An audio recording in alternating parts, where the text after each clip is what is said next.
To India now, which is hosting the Emir of Qatar, Tamim bin Hamad Al-Thani.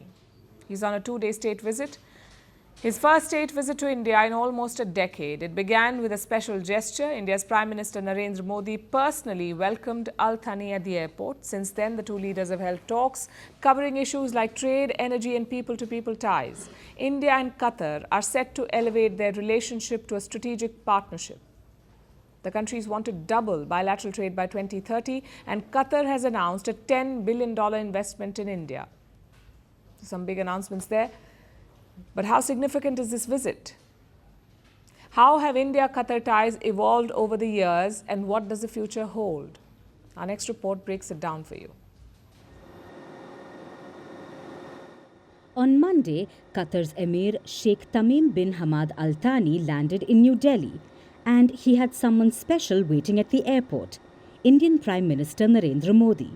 Breaking protocol, PM Modi received the Qatar Emir at the airport, welcoming him for his two-day visit to the country, a quote-unquote special gesture for a special friend. This is Al-Thani's second state visit to India. The first one was in 2015, and it comes just over a year after PM Modi visited Qatar. On Tuesday, the Emir got a ceremonial welcome at the Rashtrapati Bhavan.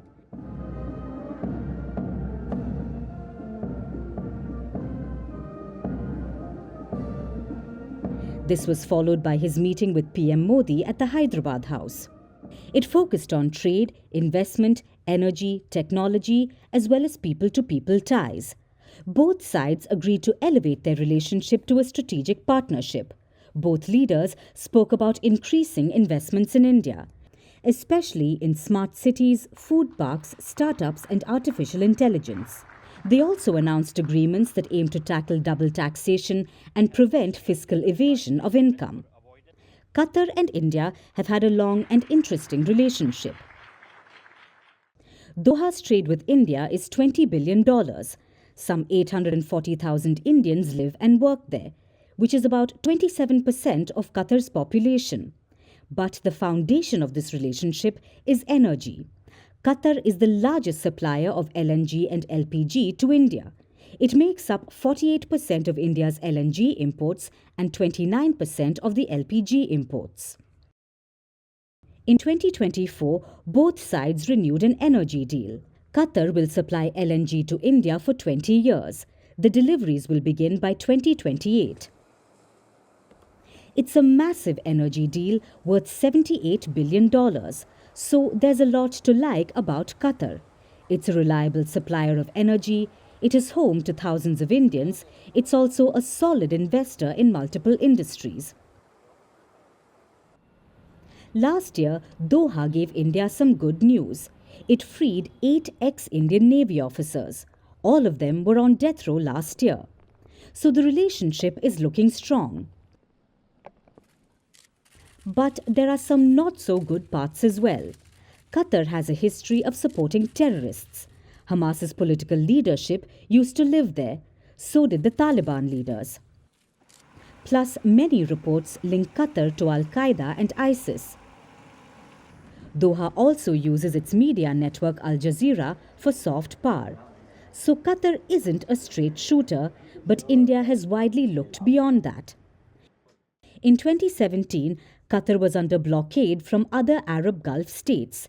They accused Doha of supporting terrorism. That siege led to a food crisis in Qatar. New Delhi came to Doha's rescue by opening a direct trade route to Qatar. It has also been helping Doha improve local agriculture. So this has been a relationship India has long cultivated. Sizable trade, solid investments, a large diaspora and personal outreach. That's what has made the India-Qatar relationship what it is today. We're calling the show Vantage. We hope you like what we put together for you. Touted as the minimum defense from that video. India's neighbors were the first to send the special edition of Vantage live from the White House throughout this week. Yes, Hindu Mandir we're on our way to Tel Aviv. Measure, but it's also the perfect way to drive I don't think that Prime Minister of Bhutan, Sherin Tagwe. Welcome to 60% of the world's office, Prime Minister Modi. Did the iron. we were actually How are you doing? How do you like? It's been 1 year since that meeting. Iron bars separate you from the outside. Out the vote effort. Trump had, it says, and at $4.3 trillion. 4.3 300 billion by 2030. That's what we need to tackle climate change.